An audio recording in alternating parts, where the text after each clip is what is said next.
Dobar dan svima.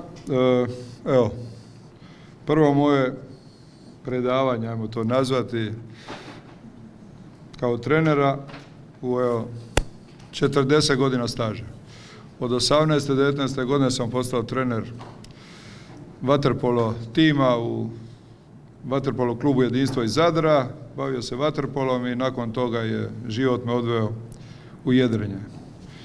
Što je rekao kolega Andrej, dakle, pojavio se stican okolnosti, sin koji, u ovom slučaju sin u kojem se vidjelo potencijal, talent i ono prvo što sam vidio, to sam vidio da ima psihološki profil vrhunskog sportaša koji može učiniti, to vam je ta prva selekcija, dakle, da je fokusiran, da je veliki radnik i da je ubica.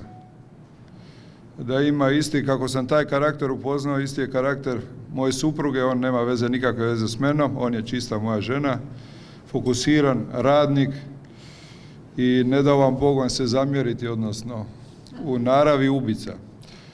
Želi pobijediti, želi stati, nikog pustiti ispred sebe, kad vozi, brzo vozi, kad pretekne nekoga više ne staje ni, eto to tako jedna mala dosjetka. Moja supruga nema šanse da stane, da netko ide na WC, jer će onda opet onaj kamion na starim magistralama preći, nikako ga preći. Dakle, to je ta selekcija i kad nađete takvog sportaša, tada jednostavno morate život trenerski sve posvetiti njemu. I tada stižu ovi rezultati.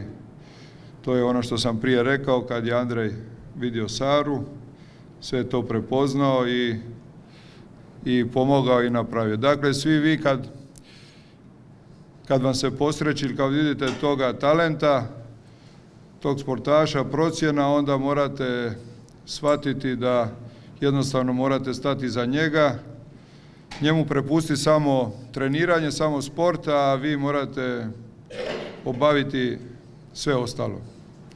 Sve i svoje trenersko i izvan trenerskog, znate i sami treneri ste, dakle morate stvoriti sve uvjete oko njega, oko sportaša ili tima, i tehničko, materijalne, i financijske, i političke, i sve moguće uvjete. Evo to ovako, samo jedan uvod vezano za ono. Mislim, ja sam pripremio, dakle, tema je jedna,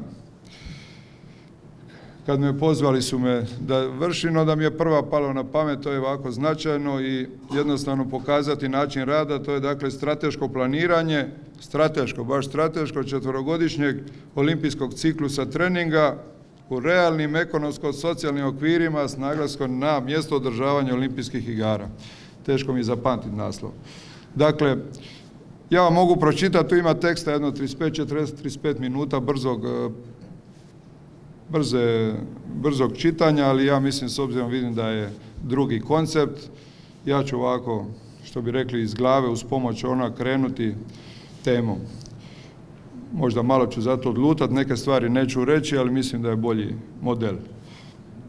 Dakle, od 2001. godine praktički kad su, eto, Šime i Igor, kad sam ih spojio, kad se je Igor došao u Zadar, znali smo da moraju biti jedno tijelo, da moraju treneru biti oba dva pod kontrolom i Igor je došao, postaje član moje obitelji, dakle, apsolutno cjelodnevna kontrola Šime i Igora. Kad su se spojili, Šime bio svjetski prvak u klasi Optimist, dakle, kadetski prvak svijeta, a Igor je isto imao kvalitetu, 4 godine su oni bili zajedno u reprezentaciji, 4 godine su bili pod mojom kontrolom, dakle upoznao sam Igora, upoznao sam njegovu obitelj i krenuli smo u to, a htjeli smo u dvosjed, jer 470 to vam je pravi brod, prava jedrilica.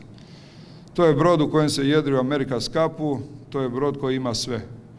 Od sve vrste jedara i sve isto. Sad je samo pitanje da li vam to, koliko novaca imate, da li taj brod je 25 metara ili 50 metara. On ima jarbol, 2 velika jedra, one dženakere, spinakere, bumove, dakle sve isto.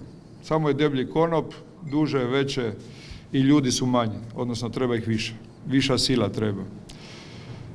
Dakle, tada smo krenuli, spojio ih i već onda sam ja, dakle, bio taj ludi, ambiciozni tada roditelj. Ja sam odmah najavljivao olimpijadu u 2004. Oni su bili, dakle, još su bili optimisti, ja sam rekao da će ići, da će izboriti kvalifikacije za 2004. za Atenu. Jer sam apsolutno vjerovao u njih, znao sam da je Šime vrhunski talenat, poznavao sam sebe, jer mene isto samo interesiraju vrhunski rezultati, ne interesira me novac, ništa, samo me interesira rezultat. U tom dijelu sam i ja ubica, volim samo medalje, odnosno borimo se samo medalje, na svakom takmičenju želimo maksimum. Unutar planiranoga, moramo trenerski reći. Odnosno, samo me interesiraju svjetska i europska prvenstva i naravno sad olimpijada. Sva ostala takmičenja su u funkciji ta 3 takmičenja. Prilagodio sam se Hrvatskom olimpijskom odboru i Republici Hrvatskoj, vladi. Jer vlada je rekla, pobjednik svjetskog kupa dobiva 0 kuna. Dakle, pobjednik svjetskog kupa je nevažan. Samo je europski, svjetski prvak i olimpijski pobjednik važan. I ja sam to prihvatio i tome se prilagodio. Jer ja se uvijek sjetim kad je vlada zvala Ivicu, pobjednika svjetskog kupa, apsolutno čudo iz Hrvatske, po njihovom pravilniku 0 kuna. Naravno, odlukom su mu dali, ne znam, 100, 200, 300, koliko su već dali. Dakle, od samog starta, kad smo krenuli, ja sam uzeo, strateški sam planirao i dugoročno sam i planirao 4-godišnji ciklus, olimpijski ciklus. Olimpijski ciklus mi je bio model planiranja. Uvijek smo išli 4 po 4 godine. Na početku ciklusa je bio dogovor da krećemo u 4-godišnji ciklus sa glavnim ciljem. Dakle, u tom prvom ciklusu, mi smo i sad prošli 5. Do Atene, do Pekinga, do Londona, do Rija. 4 koliko. Dakle, uvijek je bio glavni cilj. Glavni cilj je tada bilo kvalificirati se na olimpijadu u Atenu. Znao sam da je vjerovatnost 10%. Meni vjerovatnost od 10%, ako imam šanse 10%, tada jurišem na to. 10% je velika šansa. I tada smo to postavili. Naravno, to je ujedno i jedan jaka motivacija meni i jedriličarima. Meni osobno, ja volim motiv imati. Dakle, jedan cilj koji se može i ne ostvariti. To daje pravi motiv. Dakle, mi smo tada krenuli na početku olimpijskog ciklusa, svi relevantni faktori koji postoje tada, a u tom prvom ciklusu su bili samo obitelji, u prvom redu majke. Da li će pustiti svoje sinove od 15 godina da uđu u taj ciklus? Roditelji i ta djeca su naravno tada djeca od 15-godišnjaci puni ideala njima, oni su apsolutno za to, dakle, neupitno. Ali i oni su isto bili i spremni zajedno jedriti, zajedno ići. I u tom momentu tada padne dogovor za 4-godišnji ciklus, s tim da postave se ciljevi, isto tako se postave, bi rekli, prava i obaveze svih sudionika tog dogovora. Dakle, obitelji, jedriličara, majci, roditelja, očeva, svih, jer jednostavno je takav model bio. Ko obavlja koju funkciju? Tada ovako je funkcija bila, jedna od obaveza njima je samo bilo trening i obavezna je bila da završe, da su uspješni u školi. To je bio uvjet. U momentu kad nisu uspješni u školi, prestaje projekt. Zaustavlja se, gotovo. Ajmo mi kući. Jer ja sam govorio ovako, ja malo grublje volim, nikome neće zajebavati. Znam da možete, to škola mora ići. Ako to, ja neću gubiti vrijeme, i realno i novac, da bi se vi zajebavali.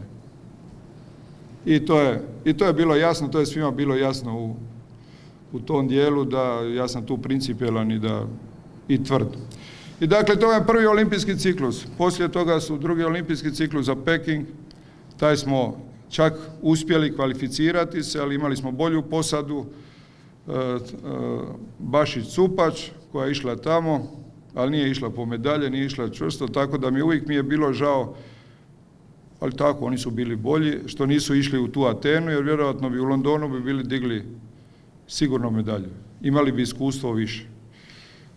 Ali, valjda je sve određeno da ide svojim tijekom. I sve išlo svojim tijekom.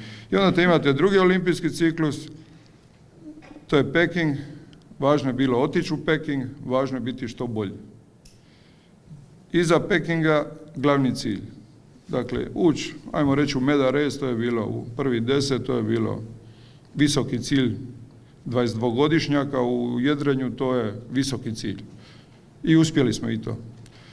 Sljedeći ciklus za London, tada, s obzirom da nas je 2009. postali europski svjetski prvaci, rezultati su išli, pokazivali da možemo, tada je postavljen, nisam ga postavio, ali su ga postavili cilj, ja sam isto nisam baš bio tu, ali mogli smo, postavljen je cilj da se ide po medalju. Ma i ja sam ga postavio, postavili smo cilj u biti medalja i ukazivalo je da možemo. I to ozbiljni, zbilja su svi rezultati pokazivali da možemo, čak i prognoze onih engleskih, američkih statističkih firmi. Bili smo odmah iza Australaca, ali ja sam znao da idemo Englezima u goste, da su sigurno zlato i srebro od Australaca i Engleza, da svi ostali za tu jednu medalju će se boriti, će biti 5-6 kandidata.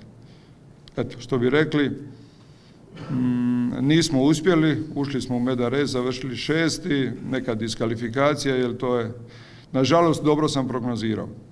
Da idemo na najmogući, meni bi bio izuzetno gušt, tada dodatni motiv je bio Engleze, jer to je jedrenje prestižni engleski sport, u kojem su oni apsolutni vladari, po svim osnovama, pobijediti njih u Engleskoj. To je ono, ostali smo iz djetinjstva, jer najveći uspjeh jugoslavenske nogometne reprezentacije bilo dobiti englesku reprezentaciju na Wembleyu. To je bilo jače od europskog prvaka. Eto, uvjetno rečeno nismo uspjeli ostaviti cilj i za Rio se krenulo po medalju. I uspjeli smo. To smo glavni ciljevi, ali generalno, dakle, uvijek na početku četverogodišnjeg ciklusa svi elementi se zbroje, obavi se jedan ozbiljan sastanak u kojem svi jednoglasno moraju pristati da krenu. Sad svaki put je druga situacija bila. Dakle, zbilja iskustvo imamo. Praktički, u momentu kad je olimpijada gotova, kad ste se vratili s olimpijskih igara, praktički taj dan počinje novi olimpijski ciklus. Mi smo već ušli u novi olimpijski ciklus, Tokio. I sada, tada vam je rezultat postignut na olimpijskim igrama, iskustvo četverogodišnjeg olimpijskog ciklusa i utjecaj realnog stresa, jer olimpijada je najstresnije sportsko takmičenje.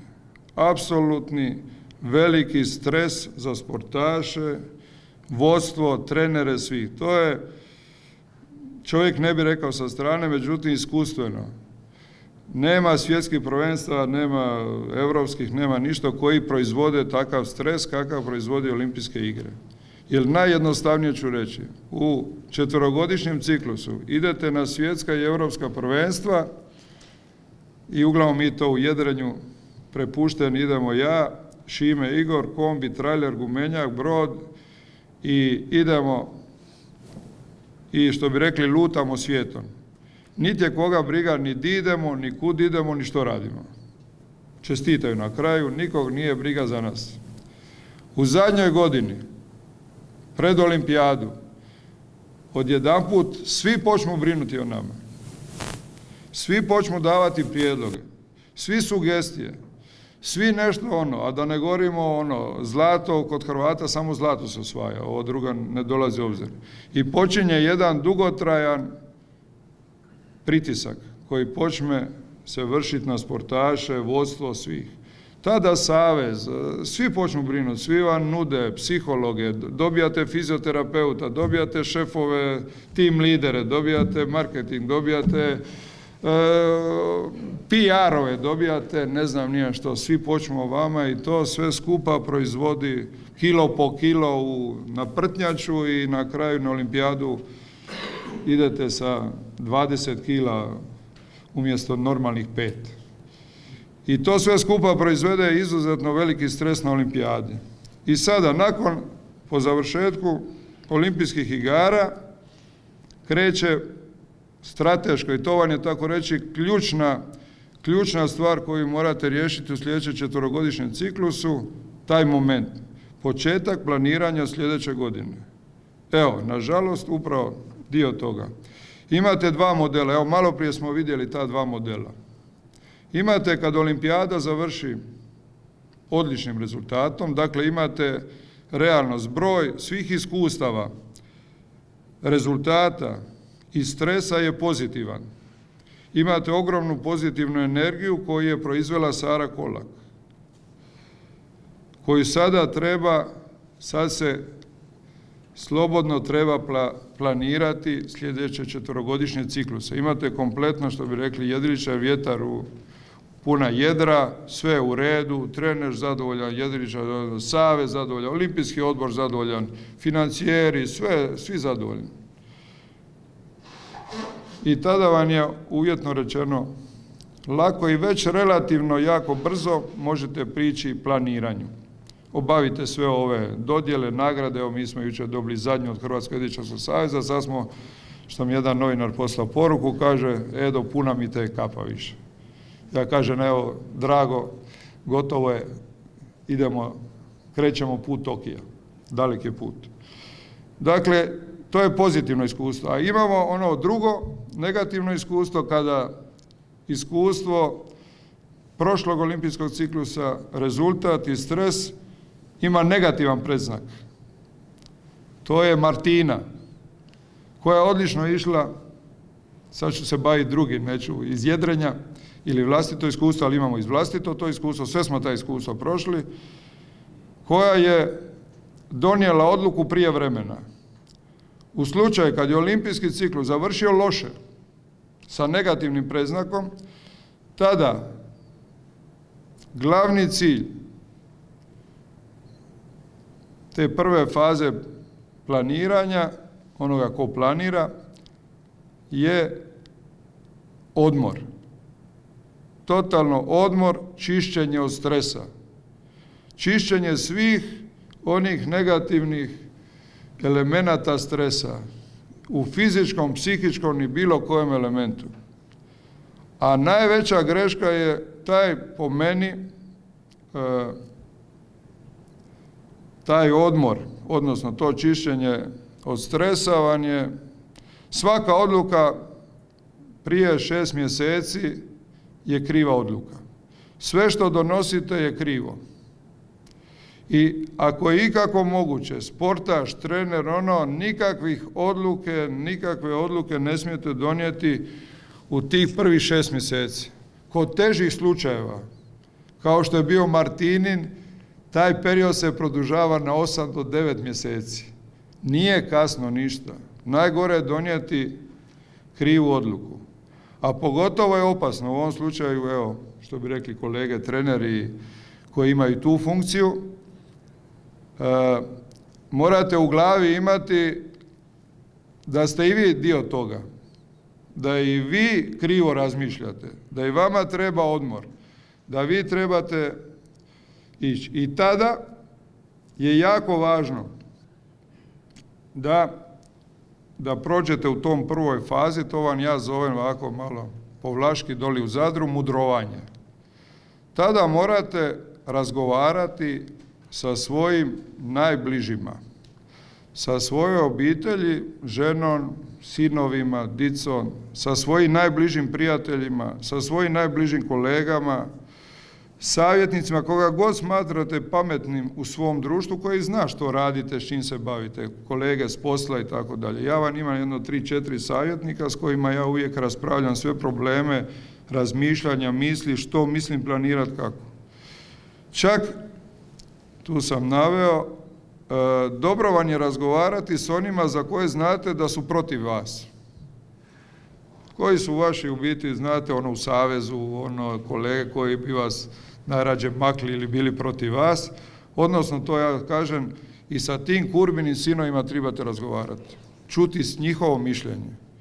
Jer pazite, to vam je, oni vam i čak s ljudima koji nemaju veze sa tim sportom, koji to gledaju sa strane. Dakle, oni koji gledaju problem, vi ste unutra. Trebaju vam dati savjet i poslušati i poslije izanalizirati, poslušati što su vam ovi rekli koji to gledaju izvanka, koji dadu svoja mišljenja i kad ste sve to u tom dijelu, što bi rekli, s njima pogledali, tada možete krenuti u planiranje. Tada krenuti u planiranje i donijeti odluke. Jer sve odluke prije toga, pogotovo su one, ajmo reći, konačne odluke, nekakvi zaključci, su pogibeljni. Jer sada, evo sad ću to, kad je već tu najfriške, što kaže, Martina je prekinula sa svojim dugogodišnjim trenerom s kojim je napravila sve, s kojim je bacala preko 60 metara. Što ona je sada s njim prekinula i sad će se u principu i jako teško više može vratiti.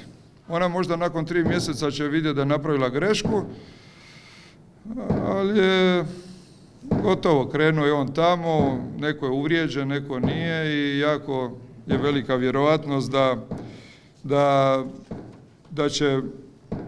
nema više nazad i da je pogriješila, da je pukla na olimpijskim igrama i nije uspjela. Dakle, to vam je... Malo glasnije ćete morati samo. Dobro, mogu ja, nema problema. I zato vam taj period, zbilja najznačajniji, to vam je, morate procijeniti, to vam je kao kod gripe, ako treba, produžite period liječenja. Jer ako ste uranili, naravno da vam svi vrše pritisak. Evo tako, evo mi imamo sadašnji, malo ću usput, svi smo u istoj situaciji već, hoće li Šime i Igor jedri zajedno, neće li, počinje pritisak. Svi žele neki pritisak vršiti, donesite tu odluku, počinje vam pritisak vrši sponzori.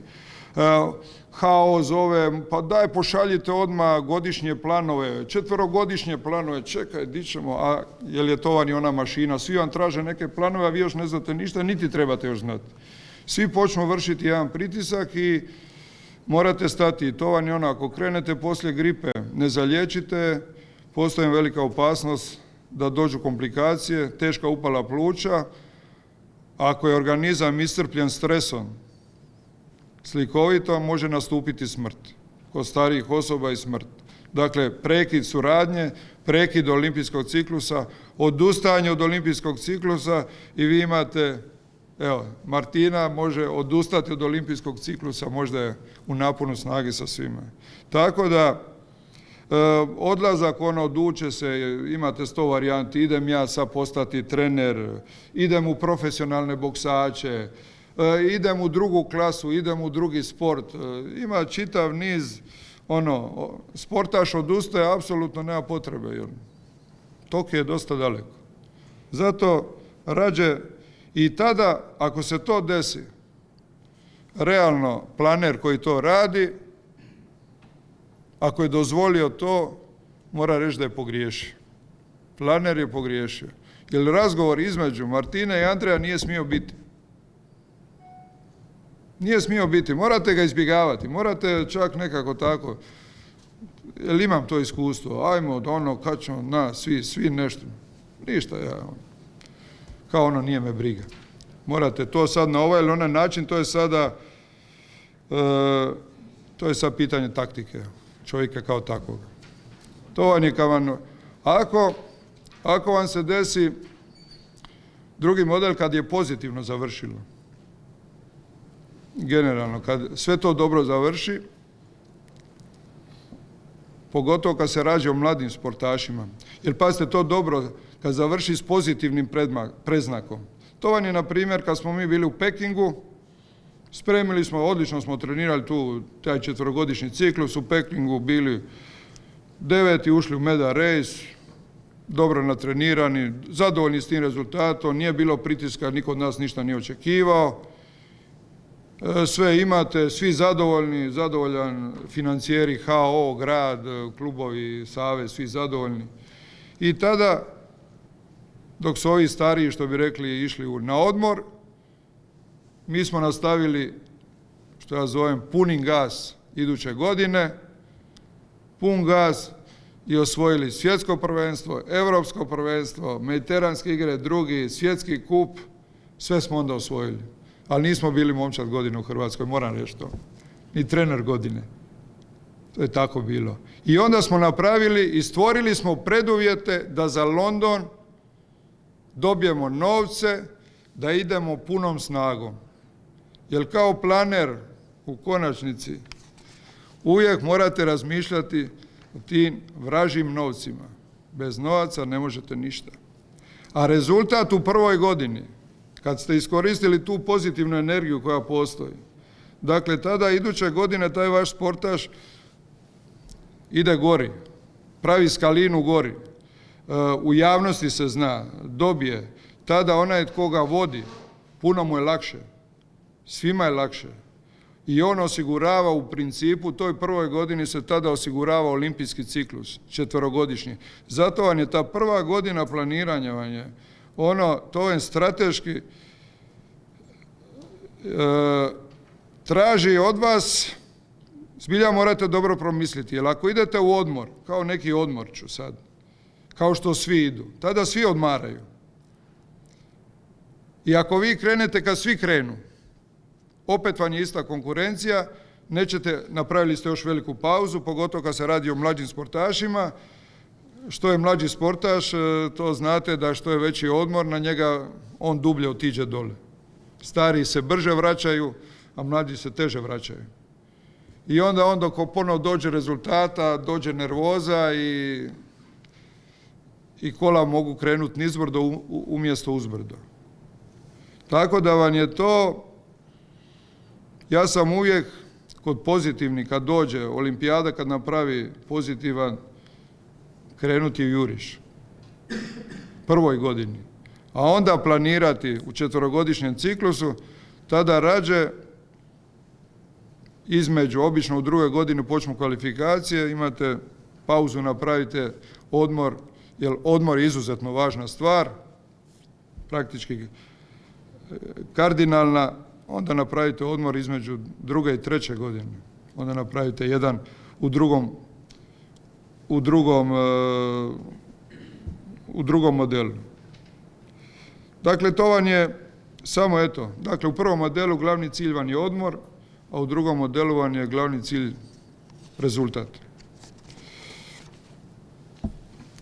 To je nakon olimpijskih igara. Sada, ono što u tom planiranju apsolutno važno, a posljedica su ti vaših, u tim donošenju tih odluka, dakle taj planer ili strateg ili kako god se zove, kogod bila njegova uloga, jer obično je to trener, jer trener je multifunkcionalna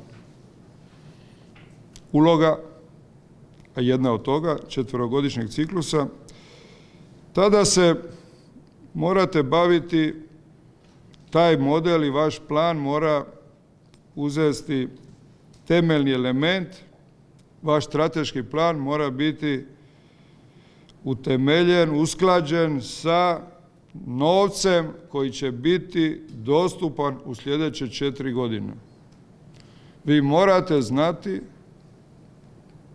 plan za plan, temeljna stvar je koliko ćete novaca u sljedeće 4 godine dobiti. Ako to ste mladi trener, onda morate imati savjetnika, iskusnog starog trenera ili predsjednika kluba ili izbornika ili već koga imate, da bi znali to, da bi uspješno planirani. Odnosno, planer mora znati koliko je potrebno novaca i maksimalnom i u minimalnom iznosu za postizanje ciljeva u olimpijskom ciklusu koji želite postići. Dakle, ako mi na sljedećim olimpijskim igrama u Tokio želimo osvojiti olimpijsku medalju ponovo, tada u jedrenju po svim iskustvima Šime i Igor ili ko već bude i kako bude ili bilo ko od naših jedriličara Tonči, on mora provesti u Tokiju na regatnom polju po mojoj procjeni minimalno 90 dana, njih 3. A to vam je gruboj procjeni, jer Japan je daleka i najskuplja zemlja. Samo za smještaj tamo, samo smještaj, nikakvi drugi troškovi. Dakle, samo troškovi smještaja i ishrane u Japanu za 3 osobe, za tih 90 dana je 45.000 eura. 4 plus 7, 28, dakle 350.000 kuna u 4-godišnjem ciklusu van je da bi osvojio zlatnu medalju. Morate znati da morate osigurati 350.000 kuna da bi u Tokiju se borili za medalju. Ako ne osigurate tih 350.000 kuna za to, samo za to da budete tamo, onda je sve izlišna priča, ja ću ovo, ja ću ono, nećete ništa. To je takav u našem sportu. Dakle, svaki sport ima svoje specifičnosti, netko zna da mora obaviti pripreme u Španjolskoj, atletičari ili plivači otići u Ameriku ili gimnastičari kod Rusa ili ne znam ni ja, ono što čitam po sportskima, pratim sve sportove. Dakle, morate znati za cilj, koliko cilj zahtijeva novaca. I praktički. I znati što je minimum uz maksimalnu racionalizaciju, a naravno morate znati maksimum. Koliko u biti to realno treba. I zato vam taj planer, ja ga zovem planer, mora biti uključen, bi rekli, u društveno-politički sustav. Ili, ako mladi čovjek, u najmanju ruku mora u svom timu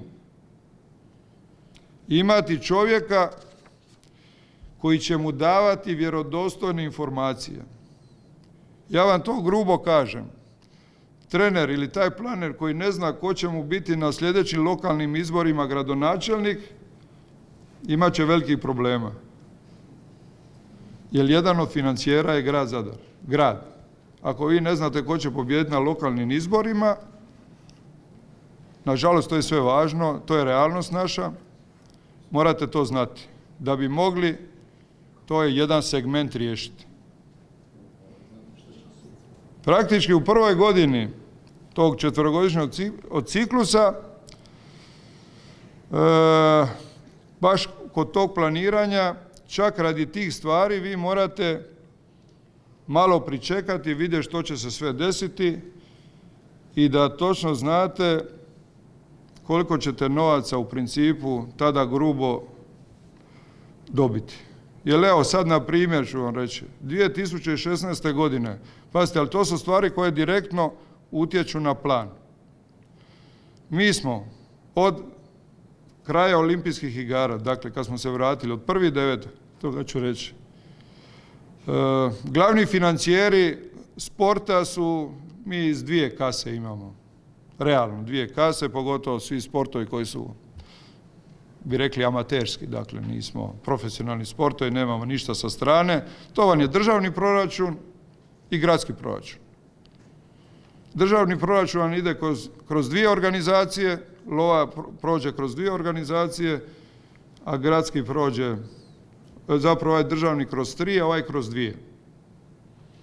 Dakle, Sad da vam idemo po redu. Dakle, nakon olimpijskih igara mi smo morali 3 organizacije je Vlada Republike, odnosno Ministarstvo, Hrvatski olimpijski odbor.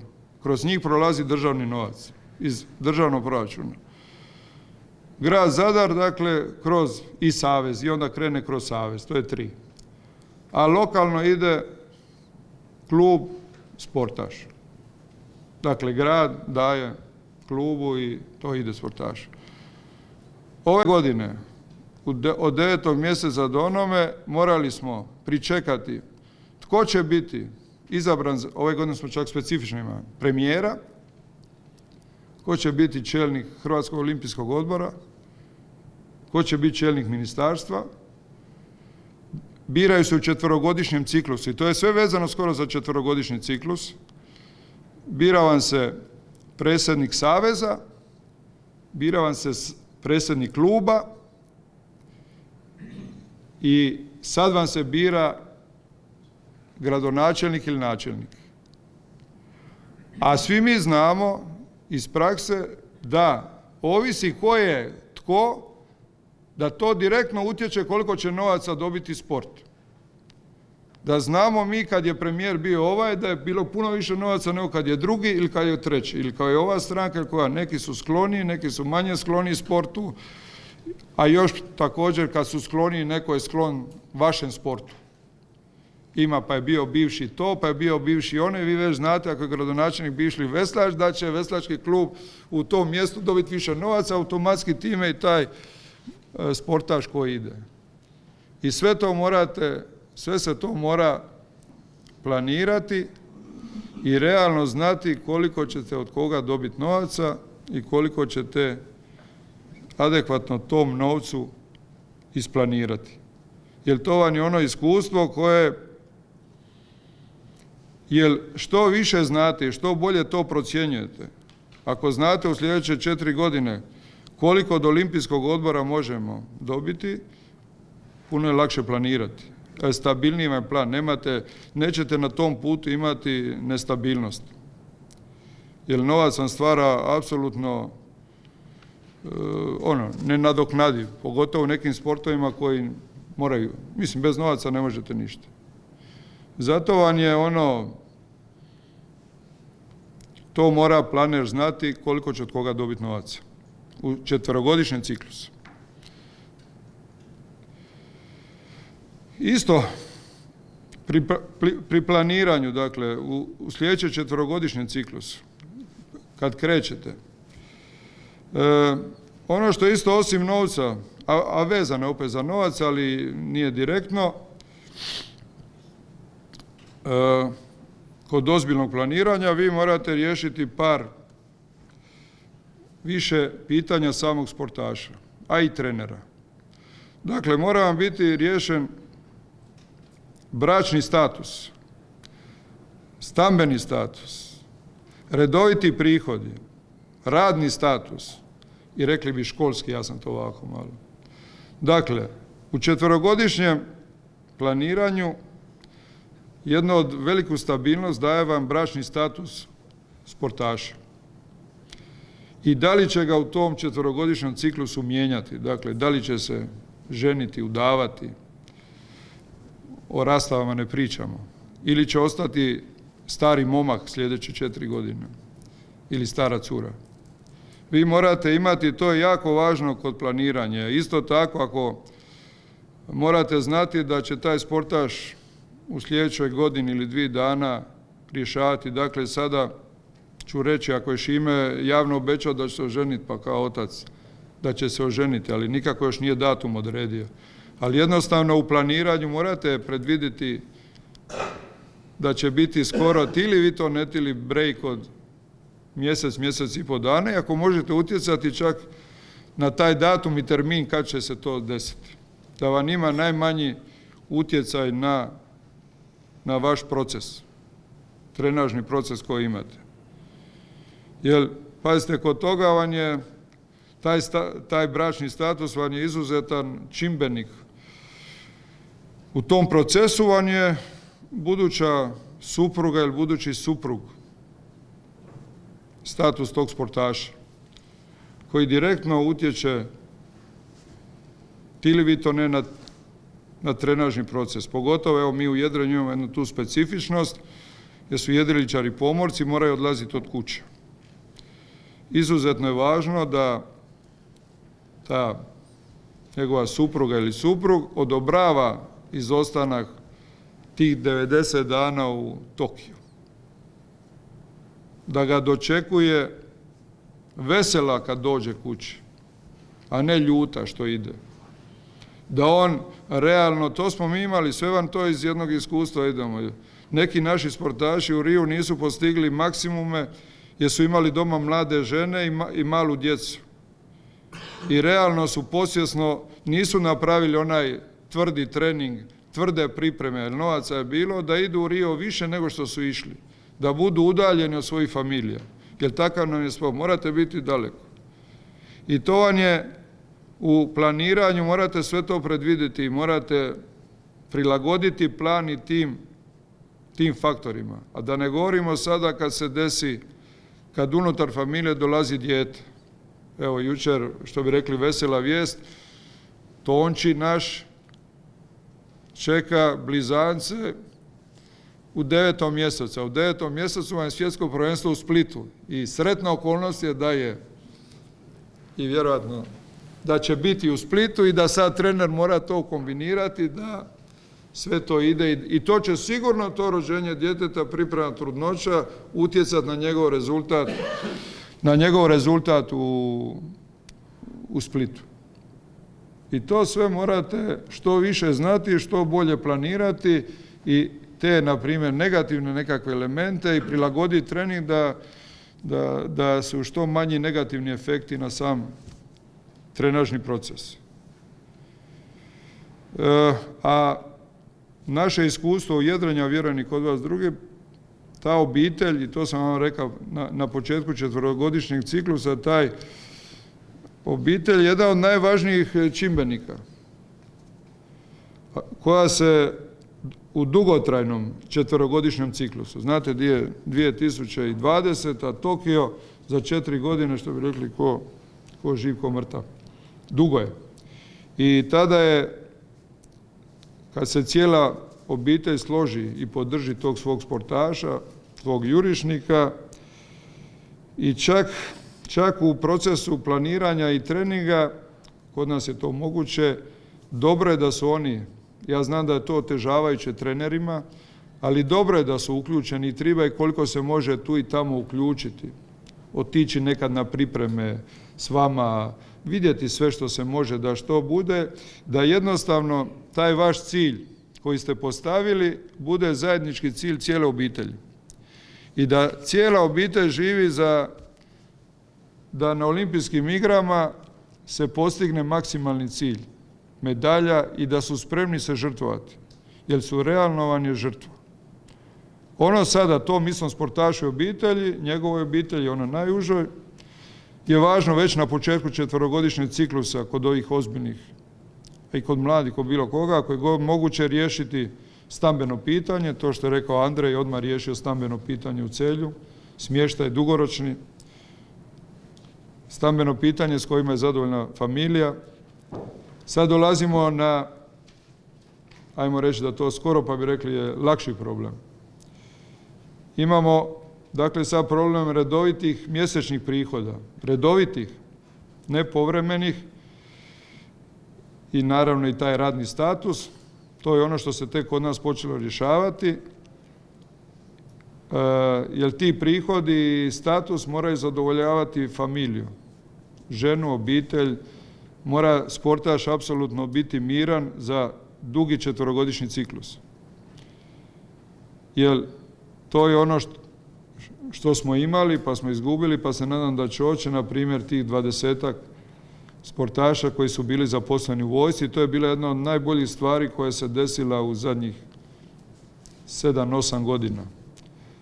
Da su ljudi dobili staž i redovnu plaću svaki mjesec, prihode, plus one što su dobivaju one hranarine, ili kako li se zove, stipendije, i onda su imali jedan mir u prihodima.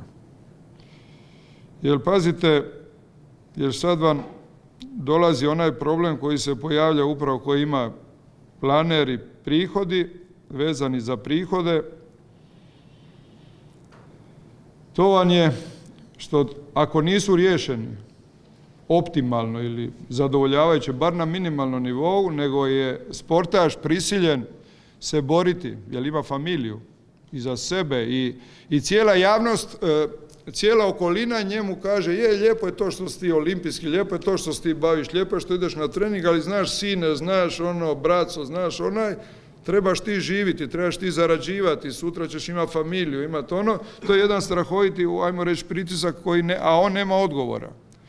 I onda u nekim sportovima imate varijantu da sportaš može sa strane zaraditi. Tada i planer mora i to uplanirati. Moramo odvojiti vremena u svom planu da on može ići negdje nešto zaraditi. Mi u jedrenju imamo, dakle, to je jedrenje na onim velikim brodovima, gdje oni su neki skiperi, gdje oni nešto dobivaju. Da on može dobiti dodatne prihode.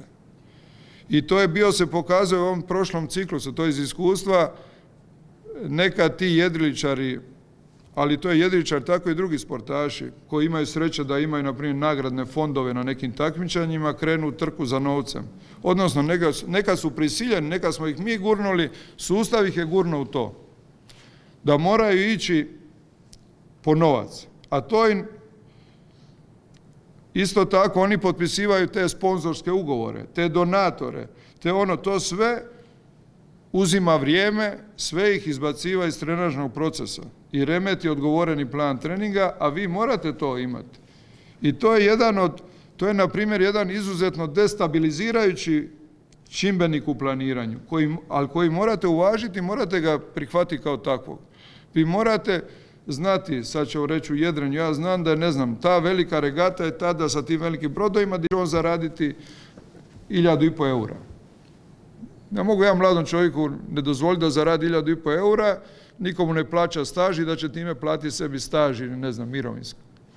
I onda morate staviti, to vam je ono, ali jednostavno morate to prihvatiti kao takvo. Sad je velika vam je opasnost kad takva, pogotovo kad sportaš praktički sam počne to kontrolirati i krene u trku za novcem. To vam se otvara jedno drugo. Pogotovo realno što je on na višem nivou, što je on bolji kandidat na olimpijskim igrama, to on ima više mogućnosti. Više ga zovu.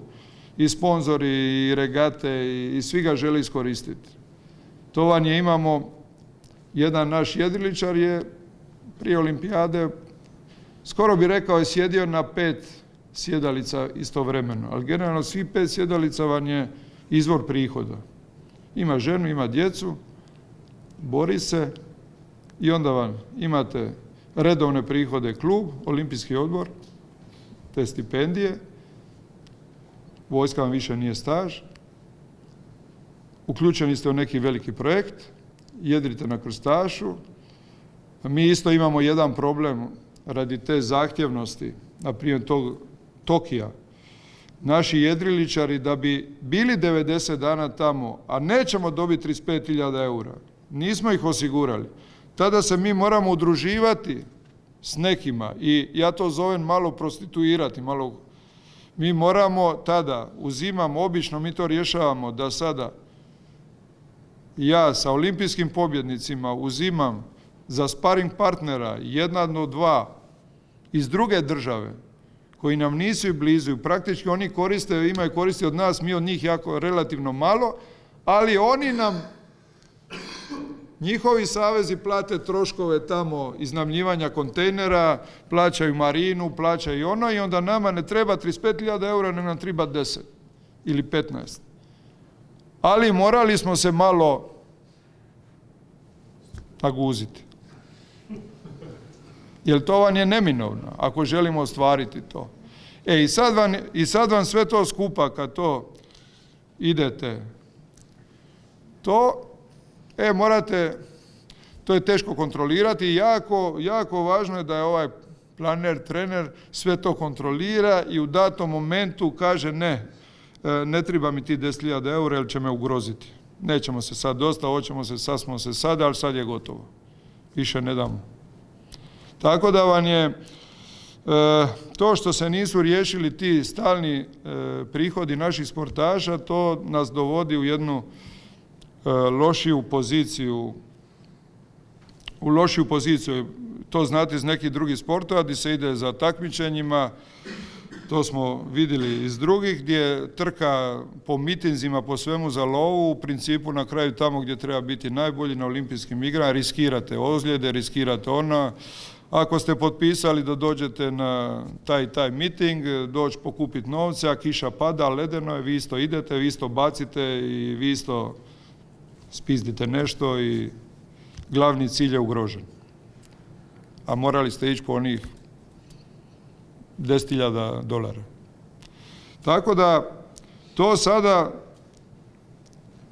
zato je izuzetno važno da putem programa, ajmo reći države, Hrvatskog olimpijskog odbora, grada, saveza, se ta izbjegne trka za novcem. Trka za novcem, a neminovna je, jer u dosta slučajeva naši sportaši su mladi ljudi koji imaju doma, ajmo reći, uglavnom muška populacija kod nas, imaju ženu, curu, koje su obično nezaposlene, još ako ima dijete, ili je trudna ili tako, i normalno da se broj jedan, on mora riješiti svoju obitelj i vi mu to ne možete, morate jednostavno uzeti to kao faktor. Isto tako, što je dobro, to su one dobre stvari, ista stvar vam je i s trenerom koji je dio toje ekipe. I on mora biti financijski riješen. To je nešto što u našem sustavu se tek sad počelo, ajmo reći, ovo sa ograničeno HO, sa tim programom za trenere. Jer vam trener ozbiljan koji kreće u 4-godišnji olimpijski ciklus, on je fokusiran na to i on mora biti riješen. Njegov status, njegovi prihodi, moraju biti riješeni, a generalno u 90% slučajeva ili 80% nisu riješeni. Nego on zajedno sa, u nekim sportovima zajedno sa svojim sportašem ide u zaradu, dodatnu, prihode, ili ga opet ima one druge stvari što znamo iz prakse, da ga njegov savez ili klub koristi na više i onda ga iscrpljuje. I onda ga miče sa glavnog cilja, daje mu dodatne zadatke. A realno olimpijski ciklusi su izuzetno zahtjevni i traže fokus. Fokus na tog i tog sportaša. I zato vam je taj pitanje, to je na razini i države, vlade i svega, jer generalno u sportu ima malo novaca, ali to vam je planer, sve to mora staviti u taj plan. I onda reći da je taj plan objektivan. Dakle, nakon te odluke, kad ste sve to riješili, onda u principu dolazite one dvije strateške odluke, da li ćete postizati vrhunske rezultate u prvoj godini ili rješavati temeljne ova pitanja bez rezultatskog pritiska.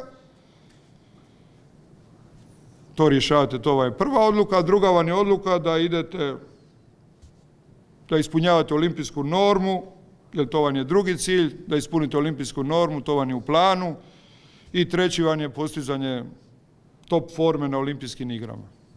To su tri škale, a ovo između vam je, što bi rekli, pitanje tehnike, individualnog pristupa, svak rješava za sebe, individualno situacije koje imate, to taj planer, trener rješava. To vam je ono. Jer kad postavite ta tri cilja, kad ste odlučili, donijeli odluku, što ćete napraviti prvu godinu, odnosno da ste krenuli u taj olimpijski ciklus, drugi vam je da morate ispuniti normu, jer to ispunjavanje norme vam je izuzetno važno da bi ispunili plan. jer ispunjavanje norme vam omogućava da sigurno ispunjavate svoj strateški četverogodišnji plan, jer ispunjavanjem norme dolazi lova, sigurna lova. Tada ste vi olimpijac i tada praktički su jako mala je vjerovatnost da nećete ispuniti svoj plan i financijski, bar u minimalnom dijelu. I zato je izuzetno važno odlično planirati da ispunite olimpijsku normu, da izbjegnete neispunjavanje norme. Da već nakon 2 godine, ne znam sada nama 18.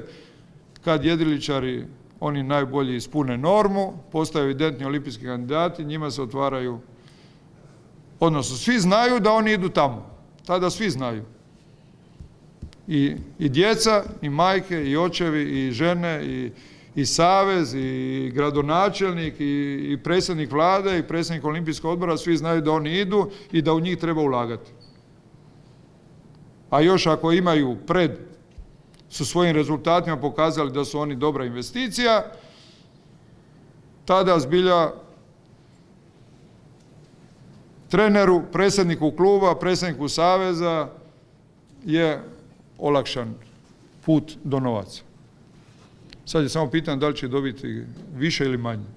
I zato je zbilja taj drugi cilj je jedan od najvažnijih ciljeva. A olimpijske igre su, naravno, onaj glavni cilj u kojem se može desiti svašta. Ali da bi došli do glavnog cilja, morate ovaj međucilj ostvariti. Ne ga u zadnji tren. Što prije, što bolje, što efikasnije. Zato ovi mlađi trebaju odmah krenuti u juriš, pa onda kad ste ostvarili taj glavni cilj, odlazak na olimpijske igre, tada možda planirajte odmor. Onda se odmorite. Ostvarili ste glavni cilj, idete na olimpijske igre, onda pravite plan kako postići formu da na olimpijskim igrama. I time ste ujedno iskinuli jedan veliki dio pritiska koji na vas se dešava na tom četverogodišnjem ciklusu. Kada 2018. sad ćemo primjer, Šime ispuni normu i zna se da ide na olimpijadu, osvojio zlato tada. Tada apsolutno vi i on i svi znaju, jedini realni pravi glavni cilj je osvojiti, Hrvati vole zlato u Tokiju. Dakle, apsolutno je nevažno, hoće li on biti svjetski prvak, evropski prvak, što će biti. Praktički je nevažno. Nevažno je za novce, nevažno i to je dobro da je nevažno. Prave ubice će biti svjetski prvaci. Pravi sportaši će to isto napraviti. Ali nema više pritiska, on to mora. On ako to ne napravi neće dobiti, neće ići, bit će problema. I realno ste mu skinuli psihološki teret sa leđa. Jer morate o tom sportašu. Ako njemu, baš jučer s Andrijom sam pričao, pa je sada Sara nacrtala sva svjetska prvenstva do tamo. Ma tamo imaš Tokio, samo ti ispuni da ideš, a ova pusti to da ne izgoriš. Treba ići osvajati i osvajat će se. Tada će se čak lakše osvajati nego kad moraš, jer puno je lakše osvojiti kad ne moraš nego kad moraš. Tako da u tom planiranju taj ispuniti normu. Temeljna stvar. I ono što bi rekli, i time ste riješili se, ajmo reći, te trke za novcem, jer jednostavno novac je, rekao bi naš narod, vrag, a nužno zlo. I to vam je to. Kad ste to riješili, ali imam ja vrijeme, kažete mi ko ide, tada, kad ste sve te strateške odluke desili, riješili i realno napravili što realniji plan, tada praktički imate to je za pravog trenera, piece of cake. Imate najobičniji, ja vam ovako uzmem iz onog rokovnika, iz lista kalendar, uvećam ga na 3, pa 17., 18., 19., 20. ucrtate broj 1 olimpijadu, ucrtate kvalifikacije, svjetska prvenstva, to stavite u crvenoj boji, to je to. To su vam ciljevi. Medalje na tima. Onda stavite to i ona evropska, radi loje, radi olimpijskog odbora, skoro bi rekao glavno. To su ono i ovo drugo vam je sve, tada praktički mi, na primjer, putovanja, pripreme, možemo skoro, s tim da cijelo vrijeme čuvate zdravlje, ako su zdravi, mogu 4-godišnji ciklus isplanirati dan po dan. 3 dana za put, let, stani, donesi, priprema, ono sve. Kad stavite regate, kad stavite takmičenja, natjecanja, poslije ovo samo popunjavate. Znate vrijeme odmora, vrijeme priprema, zimske, ljetne, put i onda je to u biti, to je nešto što, mislim, dio posla koji svi znate. I tada idete, pravite taj plan, onda vam kreće plan, onaj što je na primjer u našem sportu izuzetno važan i u nekim sportovima, to vam je plan rješavanja svih tehničko-materijalnih elemenata natjecanja. To vam je ono nabave, servisi, kupovanje opreme, testiranje opreme, sve to morate isplanirati. To je isto jedan izuzetno važan plan u našem sportu, na primjer u jedrenju, vjerujem u veslanju, vjerujem u mnogima gdje je tehnika, kad ćete što kupiti, koliko košta, kad ćete testirati, mi moramo imati novi brod na olimpijadi, istestirani brod, sad kad je Tokio moramo imati kompletnu opremu, jedriličari moramo imati kompletnu opremu, prvim kontejnerom kojim pošaljemo tamo, sve mora nam biti tamo. Sa velikom vjerovatnosti da će taj brod, kad se novi kupi, odmah ide tamo i odmah se tamo testira i on će biti na olimpijadi. A imati rezervni, ako se taj pokaže da je spor, da taj drugi jedri. A cijelo vrijeme drugu kompletnu opremu imati u Europi. Za pripreme, za treninge, za isto svjetska i europska prvenstva, isto sve na visokom nivou. I to vam je onaj cijeli plan gdje morate znati da će vam kombi trajati toliko, da će ovo biti toliko, da ste riješili sva ta tehničko-materijalna sredstva. To je jedan. I naravno na onaj plan koji sam prije govorio, novaca, pribave, kako će stići i ko će i što će ići. Zatim kreće vam sljedeći još jedan plan koji mi imamo. To vam je, to ja zovem plan, ajmo reći, korištenja različitih usluga i uključivanja svih mogućih suradnika u tim. Ovo vam je baza, treneri, jedriličari i sportaši. A tada vi morate u tom 4-godišnjem ciklusu, jer naravno mi nismo prebogati pa da to vam je cijelo. Dakle, morate i to planirati. Morate planirati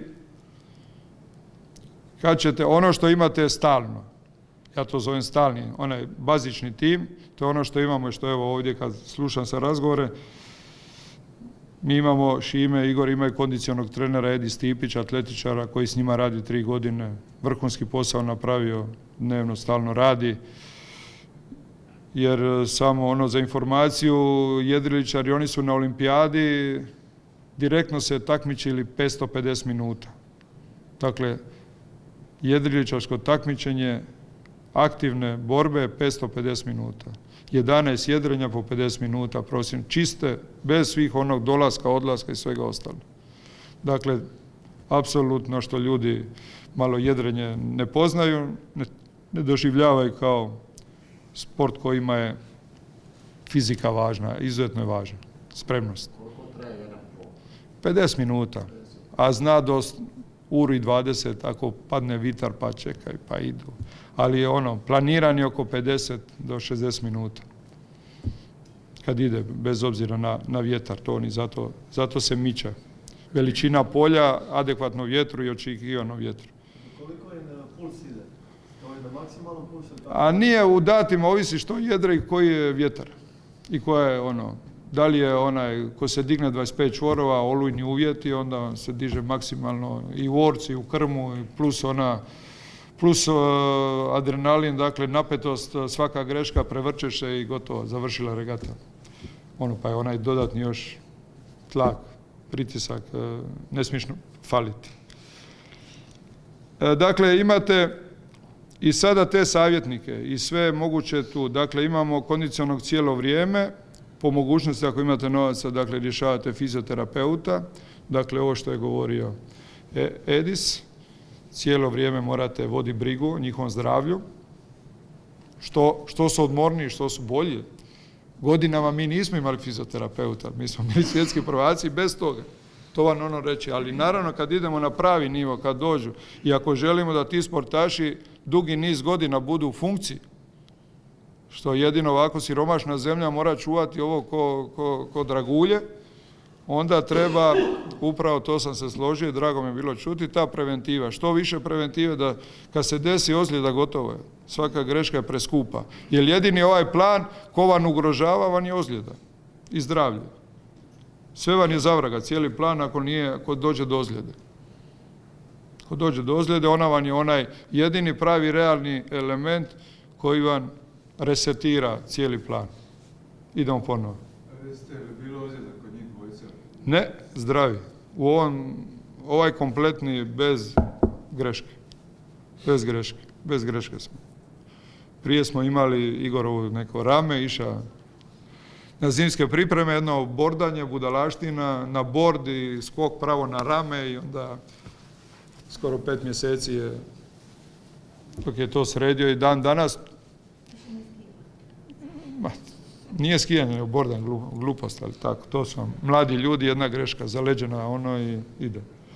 Dakle, ide vam te pripreme. Sad mi vam u jedrenju imamo tehničkog savjetnika, koji je obično iskusni jedriličar stari, to će vam sad biti Šime, ili jedrar, dakle koji se bavi oko same tehnike. To vam je ono 0,2 ovo, 1,2 ono.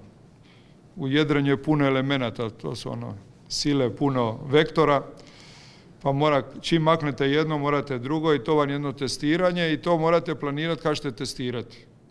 Jer to testiranje vam jako lako skrene vas sa puta. Dakle, morate planirati kad ćete koje stručnjake uključiti u rad.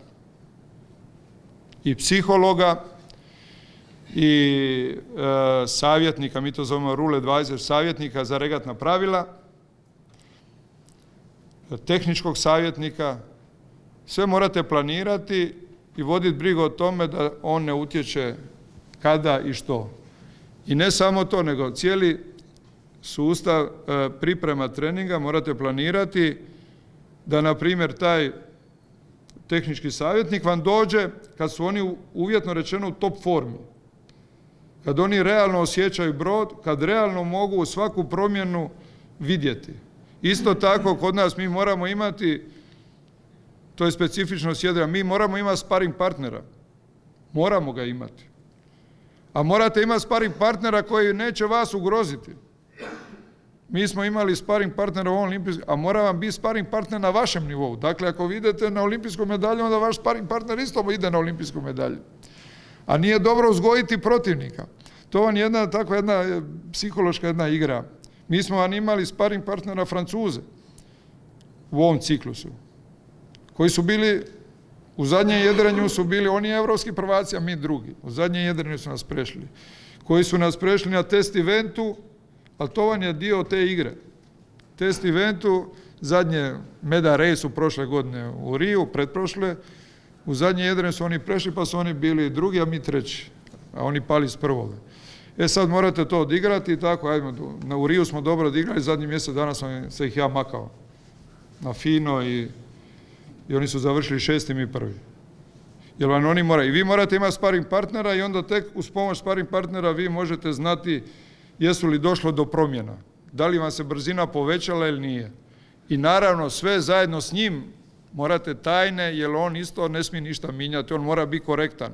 On mora biti, na primjer, ako je on stalno brz, on mora biti brz. I onda vi postajete brži od njega, onda znate što ste napravili. Ali da bi on to radio, onda i on želi biti uključen, zna što si ti promijenio. I onda vam je to, i oba dva se dižete. Oba dva se dižete. Ako imate slabijeg sparing partnera, onda on ima samo korist od vas, vi od njega malo. Ali kad ga nemate, dobar je i on. A opet morate imati dobro sparing partnera s koji vas neće ugroziti. Zato vam biraju iskusni mladu ekipu za koju znate kad dođe na olimpijske igre da će puknuti. Da neće izdržati pritisak. To vam je ono, mi smo u Londonu mislili za medalju, a pokazalo se da smo bili mladi sa 26 godina. Olimpijski pobjednici imaju oko 30 godina, 28, 29 godina prosjek i to se pokazalo da je to.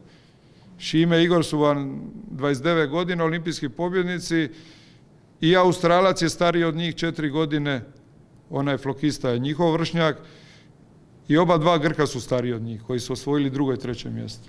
Jer je iskustvo izuzetno važno i taj pritisak, taj stres mlade zgazi.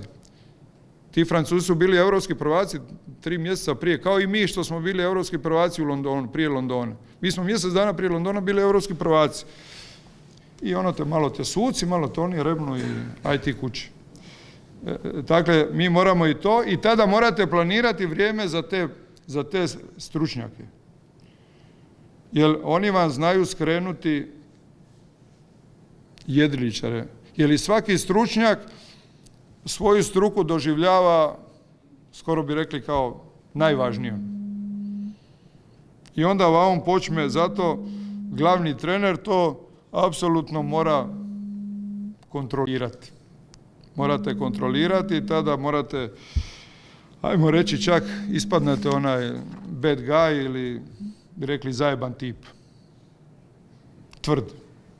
To vam takav vam status morate steći, ali tako ispadne da ste takvi, ali u principu i morate biti takvi. Morate reći, gospodine, to, dobro, dosta je bilo. Ali ja bi još ništa ono što ide. Ali sad tu opet dolazimo na one novce, isto, vraćam se, kad vam netko daje znanje, a ti stručnjaci vam daju znanje, kad vam to daju domaći ljudi ili neki su vam tako, eto, dobrohodni, hoće vam dati. Ne naplaćuju to. Mada vam Englezi, to je naš sport, sve se plaća. Dnevnica trenera vam je 400 eura, tog stručnjaka. I on 10 dana, 4000 eura, on će neke stvari posložiti, nešto reći, nešto će jedriličar saznati i nadaš se da će nešto pametno reći. I to vam to toliko košta. Sad je samo važno da vam još tog jedriličara, najljepši su ti izraži, ne razjebe u glavu. Jer vam ima ljudi koji prodaju to znanje, onda vam tu stavljaju veliku filozofiju. Krenu vam u veliku filozofiju i pogotovo ako osjete da sportaš je laka meta, onda kaže što će ti onaj Bralić, ma to kod mene kad dođe još ćete vi brži, ima tu potencijala, tu nešto, imam ja neke tajne. Ma nemaš ti nikakve tajne, ali to vam je.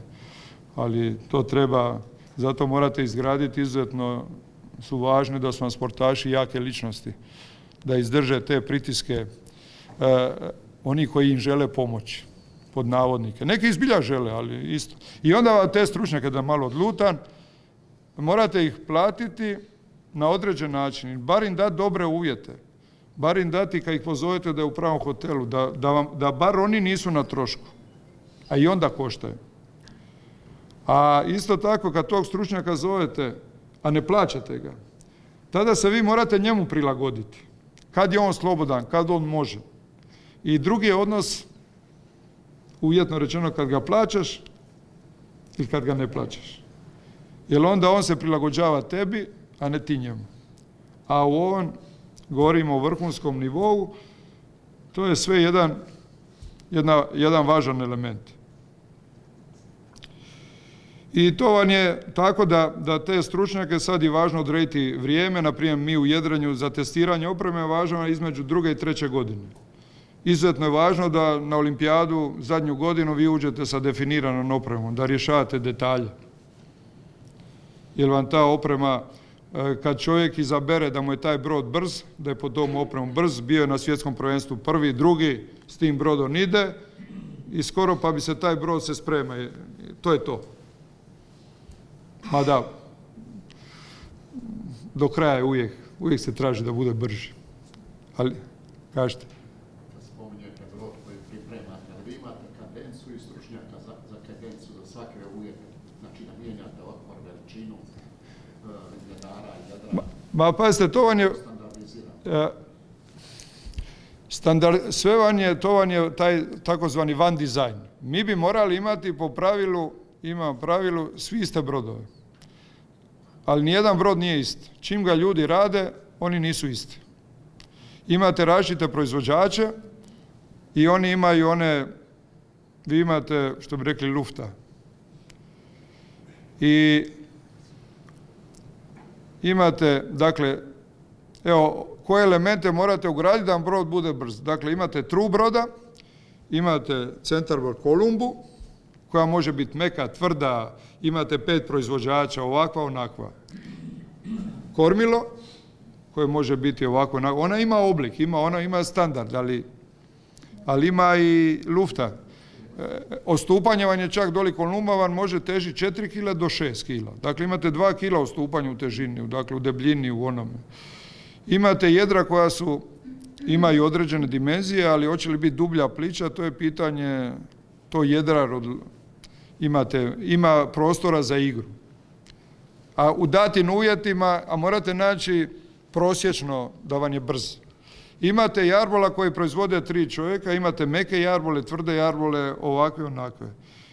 I bilo koji element od njih kad minjate, sve vam se skupa minja i sve to morate istestirati, dobiti najbolju kombinaciju. Nego jedan od velikih problema kad vi dobijete dobru kombinaciju i onda vam dođe 25 čvorova ili vas, moram reći, budala iznese na nevreme, kao na olimpijadu, na 40 čvorova na Oluju, iskrivi vam se jarbol i uništi vam jedra.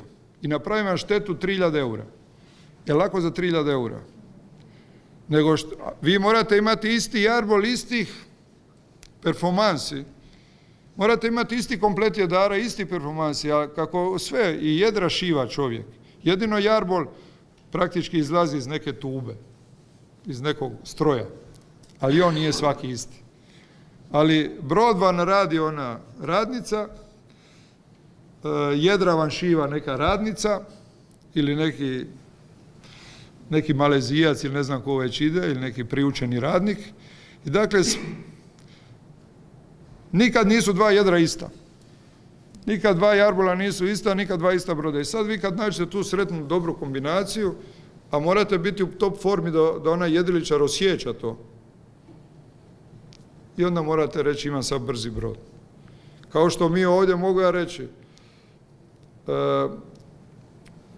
u mnogim sportovima postoji doping. A u jedrenju postoji ono o čemu se u jedrenju ne priča. To je engleski sport i tu oni su gazde i niko ne priča o tome. Ono što ja zovem, ja sam to nazvao tehnički doping. A oni to nazivaju razvoj. Dakle, oni su čak i pravilima pustili to i onda realno ono što ti on krade, pazite, vi imate centar taj kolumbu koja se radi od plastike, a ima 300 vrsta plastike. A u pravilima klase piše on mora biti plastičan, od plastike.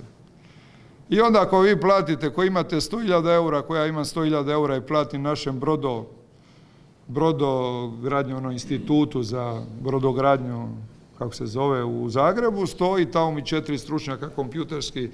Ja kupim 5 brodova, oni mi istestiraju kao i u Amerika Cupu gazde kad ide kupe 3 kalupa i vide koji je najbrži. I sve ti istestiraju, sve ti ide. I to je ono što, na primjer, Australci, Englezi i njihovi su proizvođači. Kažete meni, evo, sad kad malo smo skrenuli, brod koji vozi Šime i Igor, znate koga je proizveo? Punac od Australca. Punac od Australca u Belčara, najdirektnije, on je proizvođač brodova. A kažete vi, kad ste vi punac, kažete vi što bi vi za svoju čer napravili? Ja za moju sve. Bio bi sve spreman napraviti. I da muž od moje čeri bude olimpijski pobjednik. Sigurno, bi reka grubo, jebe mi se za ono Hrvata zajebaču. I mi kad smo kupovali taj brod, nije se moralo znati da se to kupuje za njega. Da se proizvodi za njega. Da ga zajebemo. A u tom, na primjer, razumijete da nije tog tehničkog dopinga koje ja vidim, ono ovako, bez imalo skromnosti, realno od 2009. Šime i Igor su najbolja posada svita. Bili bi 6-struki prvaci svijeta. 2 puta su i nukrali. A da imamo iste brodove, 6-struki prvaci svijeta. Jer naravno da Englezi, ma gdje bili, ne žele na olimpijadi. Olimpijada je toliki trošak. Mi bi realno trebali, svi imamo iste brodove, realno bi bilo da nas čeka 20 brodova i svako jutro lutrija. Svako jutro bi bilo pošteno. Svako jutro, evo ti sat vremena, pa ti nategni, naštima i to sve, idemo na more. Onda, kad ja dođem ispred vas, ja sam bolji od vas. A do tada, ja ne mogu reći da sam bolji od vas. Nego ja imam bolji brod. Jer smo ja i vi, ako smo na istom nivou, odlučuje moj brod. Ne ja i vi. Tako, to je dio jedrenja. I sada još, ajde, eto, tako, usput smo. Dakle, ovo sad sam došao plan, sve to kad napravite, tada svaki element plana zna se koliko košta, morate navesti zadnju rubriku, to naši boduli imaju, izraz Kaljani, kažu, ki će to platiti. Dakle, svaku stavku morate znati ki će platiti.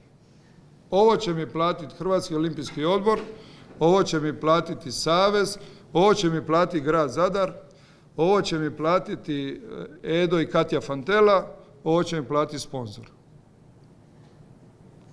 Točno sve stavke morate znati iz kojeg izvora će se platiti. I onda vidite što nije pokriveno. Jer evo realno je ovako iz iskustva. Da nama nije, to rekli bi, mana s neba došla, došli su sponzori, turska firma Doguš Group, i dobili smo zadnje 2 godine realne novce. Jedini prave sponzori u ovoj naših 20 godina jedrenja, mi ne bi bili osvojili zlato. Oni su bili ono što nam je dalo, mi smo imali za jesti, mi smo zbilja olimpijski odbor, Hrvatski savez je čak imao novaca iz onog sponzora prije, što je Hanžeković naša, smo sačuvali od Adris grupe, imali smo grad Zadar mi da minimalno, skoro pa bi rekao skoro pa ništa, nažalost. Imali smo ono za pripreme, ali nismo imali za ovo prave pripreme. Komotne, mirno, da smo sve ono što mislimo da možemo provesti, platiti, da se ne mora misliti. I imali smo ono, nije nas briga bilo ono što je bilo 3 mjeseca klanje između vlade i olimpijskog odbora. Sve smo, mi smo kompletni plan proveli. Nemilosrdno i racionalno. Uvijek racionalno, jer samo za informaciju. Radi toga ono što sam prije rekao, prostituiranja takozvanog. Mi smo imali brazilsku momčad koja je išla na olimpijske kao sparing partner. Mi smo s njima bili skoro 2 godine. Ali radi toga što smo bili dobri s njima, mi smo bili u klubu, Jate klub Rio de Janeiro, najstariji klub u Južnoj Americi, kraljevski klub, gdje čak nama jedriličarima su zabranjivali da ulazimo u klubske prostorije i da ne smijemo na verandi biti gdje je ladovina, jer tamo one gazde Rija jedu i piju, da ih ne remetim. Jer, nažalost, u Riju smo bili ništa u odnosu na Kinu. I tamo da smo bili, i on je na regatnom polju na najboljem mjestu, uvjete, ono sve čuvano, sve nemaš te, sve imaš uvjete. Dnevno bi mi plaćali korištenje, da tamo nam stoji gumenjak, da nam stoji brod, da ga koristimo, tuširaš se, slačione i sve to koristiš, dnevno bi nas koštalo 400 eura. Ta je cijena. Tu cijenu su platili Australci, Francuzi, Šveđani i Japanci su bili tu. I Hrvati. I mi. Dakle, vidite da ne pripadamo tamo. Mi smo bili tamo jer smo trenirali s Brazilcima i mi smo plaćali samo 50 eura dnevno, umjesto 400.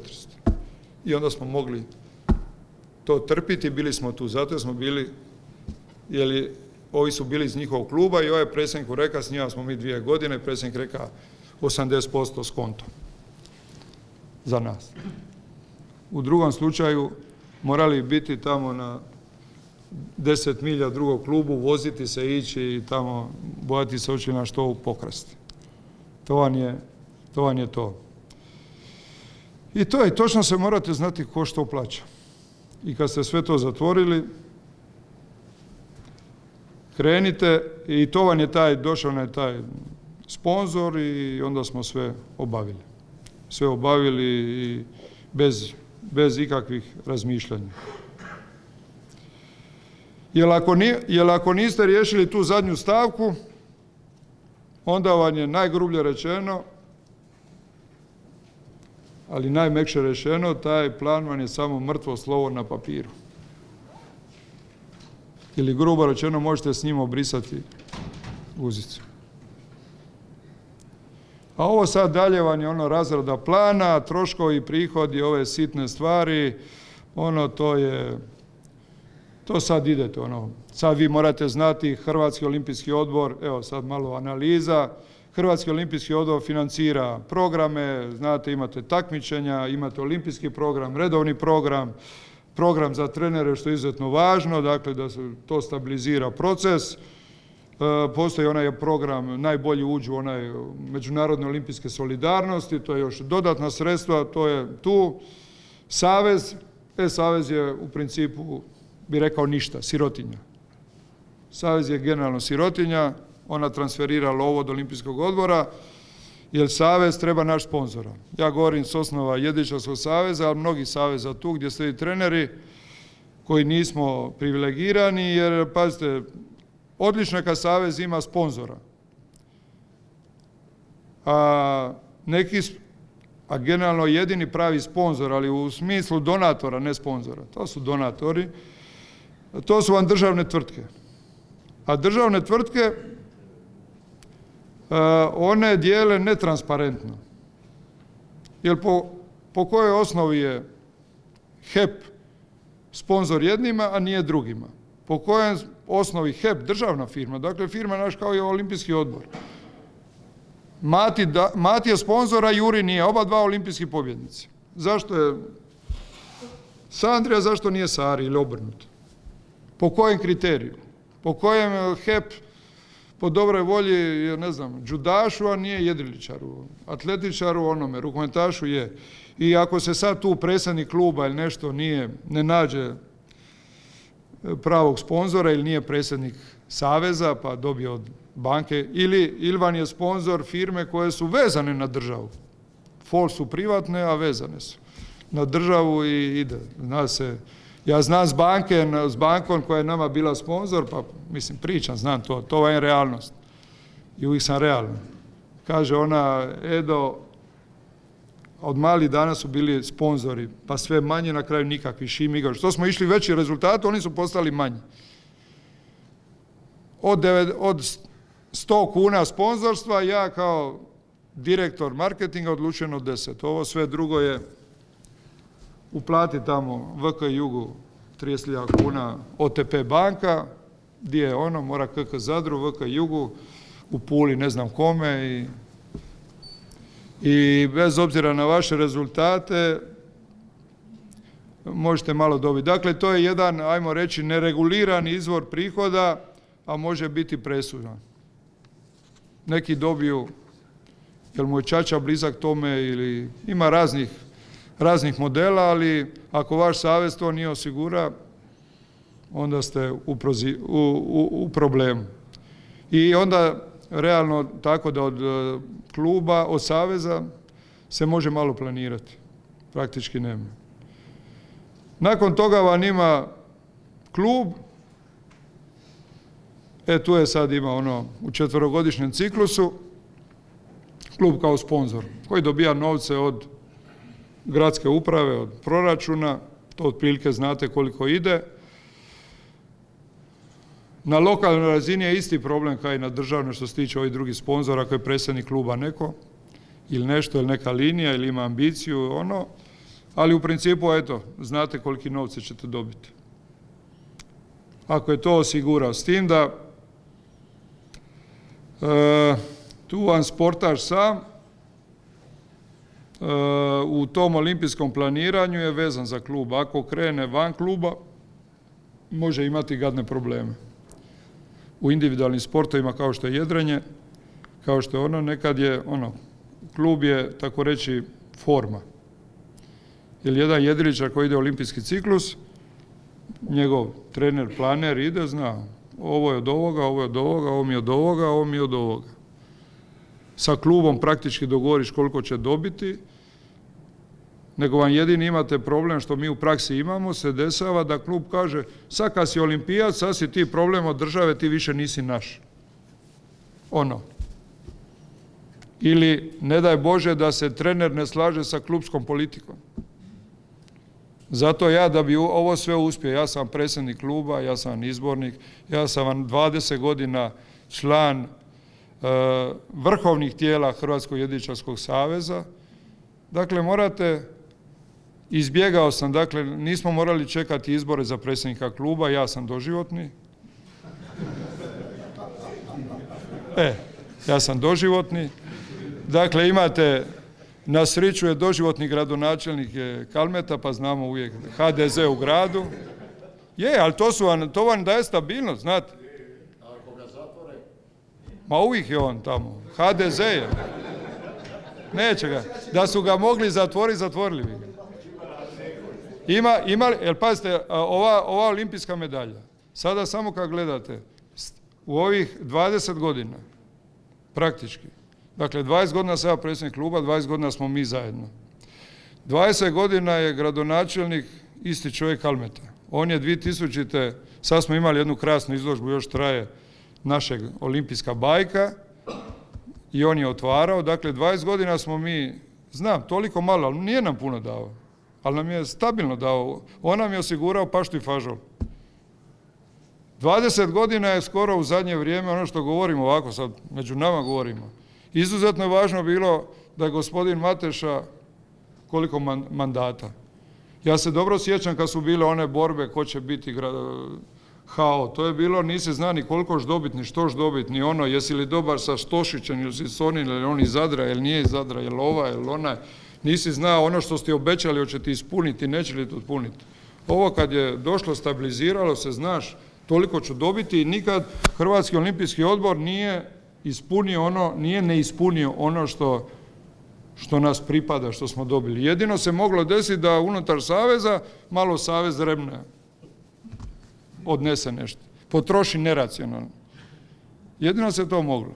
I ja sam bio, dakle, 20 godina i u savezu. Dakle, mijenjali smo predsjednika, ali realno je bilo više manje stabilni sustav. Evo, neka god kaj je. Dakle, to vam je to. I kad to sve riješite, i ta stabilnost vam daje dugogodišnje planiranje. Jer, na primjer, u našem jedrenju, vidjeli ste, sportaš koji želi otići na olimpijadu, sada ima 20 godina, ja ga samo pitam, želiš li ići u Pariz? Ako ne želiš ići u Pariz, onda nemoj ni početi.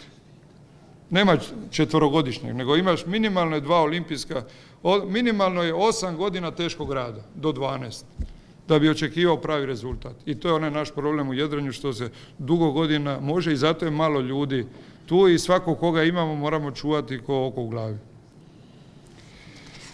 Evo, to vam je, ajmo reći, još ima, dakle, pitanje onih sponzora. To je ono jedno, to vam je ono pitanje totalno nepoznato, neprincipijelno, nečisto, netransparentno, to je to. Morate imati sriću, morate imati znanja, pameti, nešto. To vam je ono što vam Bog da i to je jedna od najtežih uloga. I ništa, evo, još sam ja tamo stavio utjecaj ovoga onoga, ali evo samo vidim da je kraj, jel tako? Moramo ići, ja mogu dosta govoriti. Što sam vam rekao, što se tiče utjecaj naš, gdje će biti sljedeća olimpijada. Naš sport, ono malo samo da vam jedrenje, dakle, kao izbornik sad da vam kažem, jedrenje je dakle sport kojim se bave države G20. Sve države koje spadaju u G20, osim Indije i Pakistana, su jedriličarske sile. I mi se na čelu sa Englezima, ma gdje bili.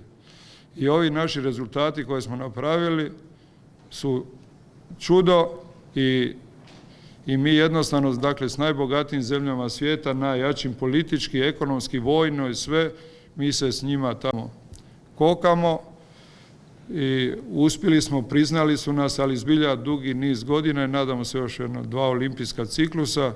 Ono jedino što imamo problem je mlađih, jer ljudi su vidjeli da i ovi što smo uspjeli nismo predobro prošli. I da je to stalna jedna borba, stalna bitka. mi idemo dalje, ali to vam je to. A sada za Pegulu nam je Tokio, ono što sam rekao, 90 dana tamo, samo odmah u gruboj procjeni kaj izborni koji će pripremati to. Samo je, dakle, 50.000 eura vam je, moramo osigurati. Ne, ovo sam samo za 2, 3, ali mi imamo, realno ćemo imati, ja vjerujem, 4 koji će se boriti za olimpijadu, za medalju Šimu, Tonča, Bambija, bez obzira koji sad radi 2 dice, nešto se zaposlio, nešto, ono, brlja, mrlja, ja to zovem. Nadam se da će se vratiti. I imamo Tinu i njihovi timovi kad idu, dakle, mi samo da bi bili u Tokiju, da bi se borili za medalju, dakle, to vam jedno 200.000 eura. Moramo osigurati da treniramo u Tokiju. Ako ne budemo trenirati u Tokiju, možemo ići kući. To vam je ovako u Riju.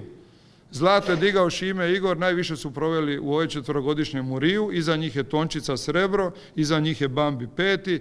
i onda idu ovi svi što su bili iza 15. 17. oni su bili malo u Riju. Ono minimum su bili. I to vam je to. Dakle, i to vam je ovaj trošak od onih 400 eura dnevno. Nadamo se da će ovi domaćini biti bolji. Evo.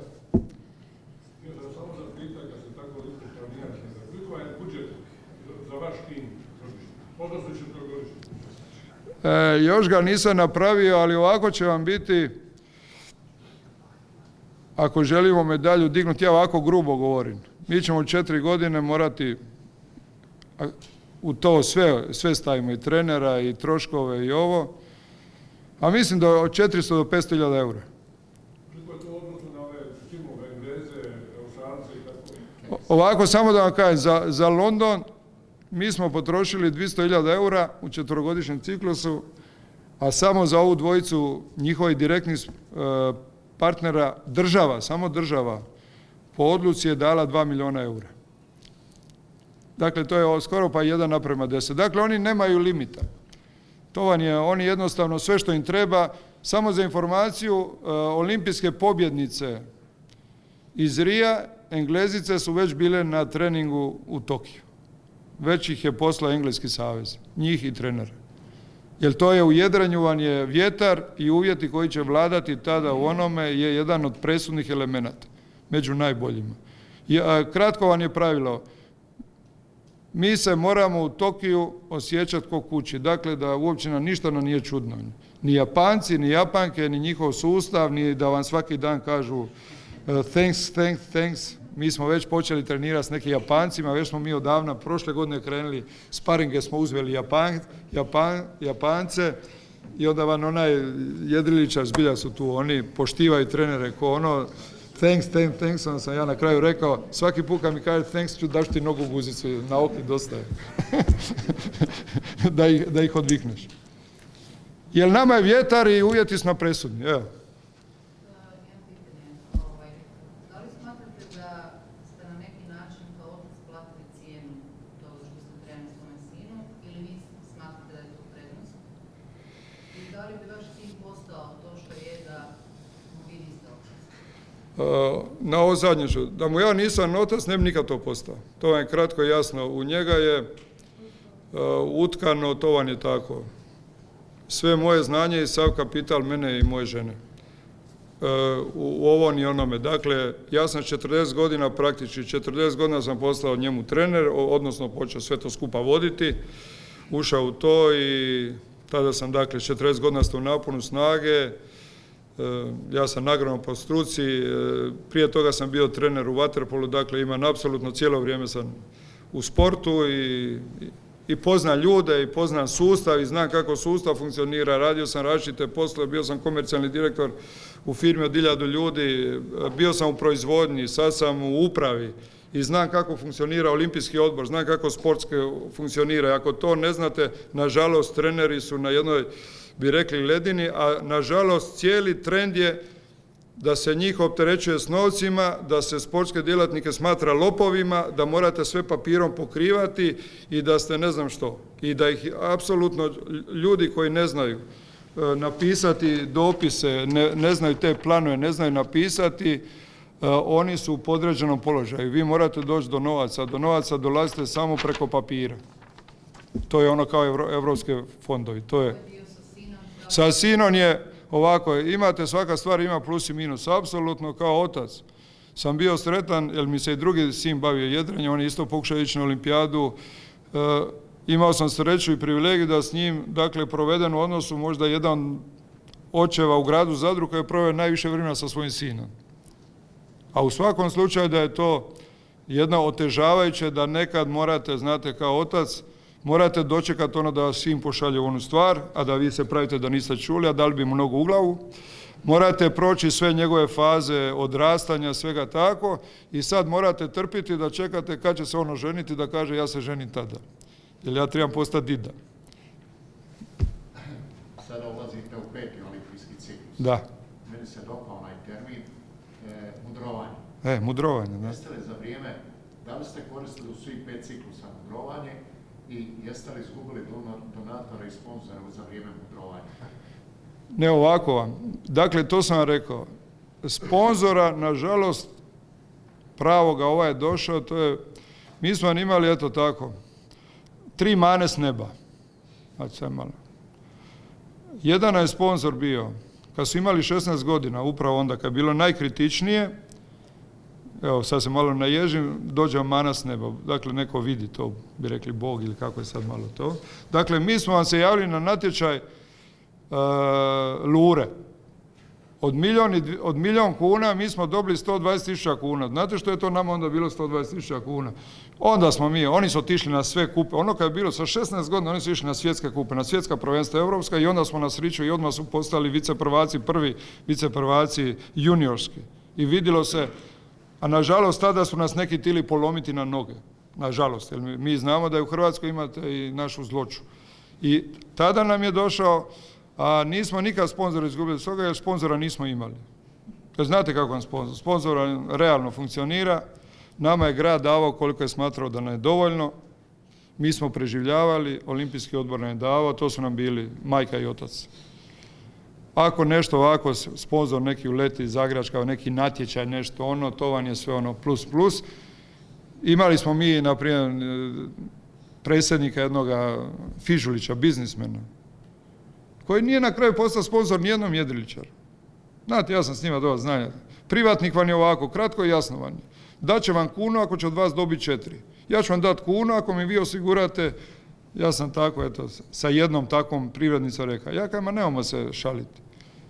Znaš kad će ti meni biti sponzor? Kad?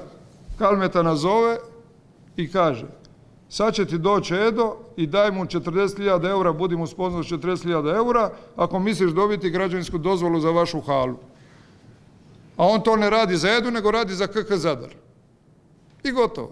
Nama je kroz proračun da toliko i doviđenja. I nama sponzor, evo, ovo su došli samo pametni Turci, jer zbilja, pazite, mi imamo tragediju, pazite, jedrenje.